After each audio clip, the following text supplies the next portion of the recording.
ગુજરાતમાં જ્યારે જ્યારે કોઈ ગંભીર ગુના બને છે ત્યારે આપણી પોલીસ જાહેરમાં આરોપીઓનો વરઘોડો કાઢીને રિકન્સ્ટ્રક્શન હાથ ધરે છે।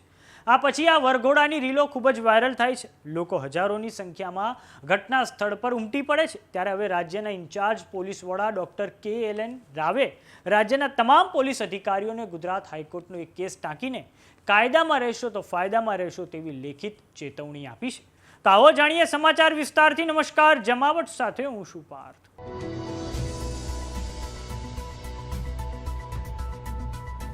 નજીકના ભૂતકાળમાં આપણે ઘણા એવા ઉદાહરણો જોયા હશે કે જેમાં ગુજરાતની પોલીસ આરોપીઓનો જાહેરમાં વરઘોડો કાઢે છે।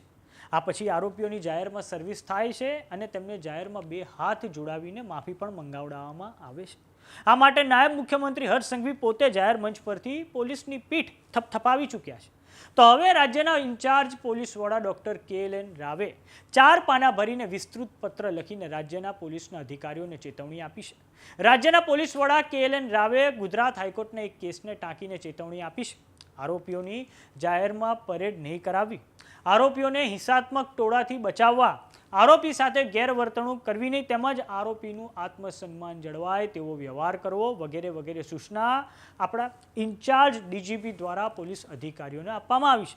તેમણે પત્રમાં એવું પણ લખ્યું છે કે આરોપીના વરઘોડા અને જાહેરમાં માર મારવાની ઘટનાઓને લઈને ગુજરાત પોલીસની છબી ખરડાય છે અને પોલીસની સારી કામગીરી ઢંકાઈ જાય છે। પ્રજામાં પોલીસની છાપ ખરાબ ઊભી થાય છે।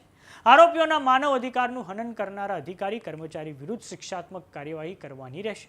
આ ઉપરાંત આવી ઘટનાઓમાં સિનિયર અધિકારીઓ જવાબદાર ગણાશે। આપને જણાવી દઈએ કે ઘણા બધા હાઈ પ્રોફાઇલ કેસોમાં પોલીસ આરોપીઓને ઘટના સ્થળે લઈ જઈ પંચનામું હાથ ધરે છે, તેમનો વરઘોડો કાઢે છે। આ ઉપરાંત હજારો લોકો પણ સ્થળ પર ઉમટી પડતા હોય છે।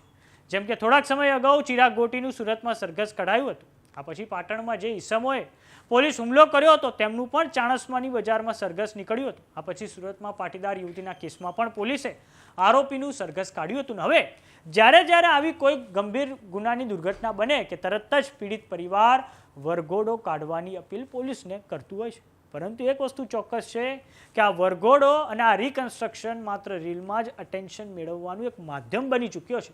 છેલ્લે તો પીડિત પરિવારો અને વ્યક્તિઓ ન્યાય માટે વર્ષોના વર્ષો સુધી વલખા મારતા હોય છે।